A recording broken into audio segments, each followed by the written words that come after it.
Professor, really busy weekend for you. Actually, really great to see you. You even have a post game. I feel like I'm in a dream or something. But for the coaches and the staff, you actually got to sit up top for this one. So what did you gain after not just this weekend, but a game like today? What do you look for, Coach? Yeah, well, the camp as a whole, we try to watch from up top as well as being on the ice with them in practice. We coach each of the teams, so we just try to get a feel for the players. I think Mike and Noel and our scouting staff has done a great job over the years bringing in the right type of players.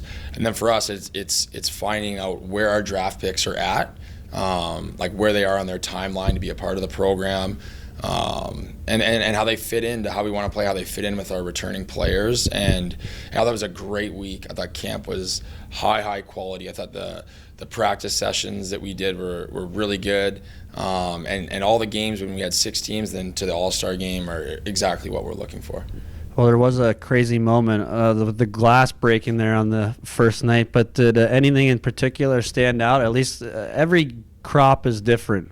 So with these young kids, I mean, did anything stick out in terms of, wow, that's impressive at this age that these guys can play defense, something along those lines? Yeah, I just think the talent level for the overall camp, I thought was extremely high. The amount of plays the kids are making, the way they think the game, especially on the offensive side of it, from top to bottom, from returning players, guys that have been in our camp 3 or 4 years, to first-year players, or to even some of like the 07s that Mike and Noel had in camp. I thought that, I was just impressed at the amount of plays that these kids make, the pace that the games are played at, and it speaks to just the type of player that we're looking for, and how Steel hockey, like why it is what it is. We get the right pieces, Lastly, Professor, before we go, but what does Steel Nation expect out of the 2 tenders over here, Macklin Celebrini and Michael Hage? I think they're 2 of the best North American 06s. And I think they showed it every game this week, and I think it was on display today. Them being on the opposite sides, just making plays. They're competitive. They can skate. They can think.